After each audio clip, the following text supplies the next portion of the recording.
Hi there, I'm Dot Gourley, and in the next few minutes, I'm going to sell pressure profiling to you. So here's the scenario. You and your team have been working under pressure for a considerable period of time. You've been isolated from each other, and there is still some uncertainty around plans for the future. You've all appeared to manage pretty well up until now, but the cracks are possibly starting to show. We've got one team member who has taken sickness absence, and they're stating that they're feeling overwhelmed and exhausted. And relationships within the team seem to be deteriorating a little bit. Team meetings are not as regularly attended, and interactions from a previously cohesive team are getting a little bit heated sometimes. So what is a manager to do? My advice is to get talking, and as soon as possible. Using a framework for discussion so that you're ensuring consistency throughout the team, with the central aims of minimising pressure impact and also increasing the ability to devise a workable action plan to maximise both individual and team well-being.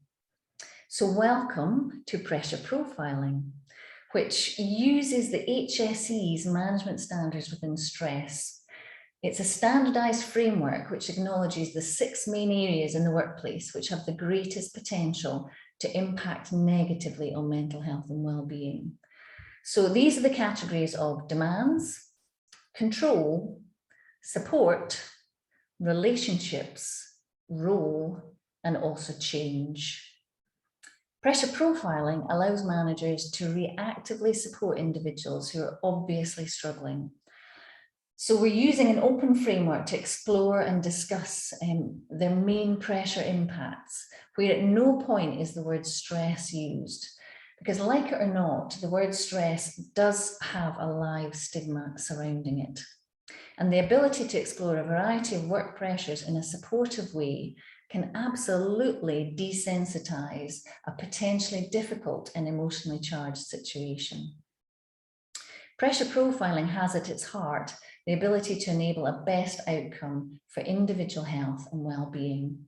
And from a legal perspective, it's a great example of a risk assessment that organisations and managers are obliged to undertake when they're aware that individuals are struggling.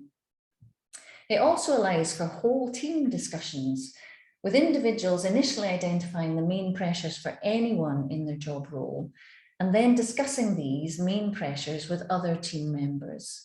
And this can catalyse further discussions on shared pressures throughout the team, which then goes on to create openness and mutual understanding, and also supportive action planning within the team.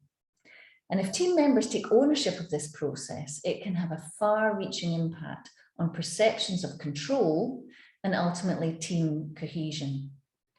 Now, you might be thinking this sounds like an awful lot of effort. However, the longer we allow ourselves and our colleagues to struggle alone and under pressure, the more difficult and time-consuming it can be to pick up the pieces and to start afresh.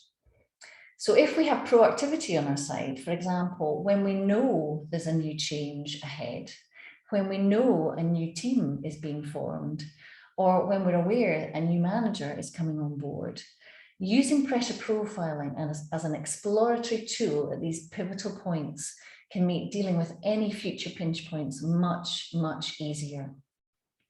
So imagine this as your preferred outcome to our initial scenario. We have team members who are encouraged to communicate pressure impacts and support requirements early, and they want to do this. Talking about agreed supportive actions as agenda items at team meetings creates a norm to talk about pressure impact regularly, which in turn erodes the stigmatisation of stress and encourages individuals to seek support from colleagues and managers much, much sooner. Individuals and teams take ownership of their well-being, and they don't solely rely on their managers and the organisation to make changes. And managers will now have the qualitative data to be able to put timely supports in place if a new challenge is looming. And also to use that data for exploratory discussions at the recruitment stage, if that's appropriate. So hopefully I've convinced you to buy into pressure profiling, at least to look into it in more depth following watching this short video.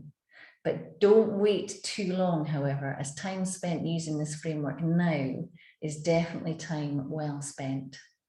You, your colleagues and your team will feel more in control, will know how to support each other through the next adversity, and best of all, will benefit from and enjoy more supportive relationships in the team.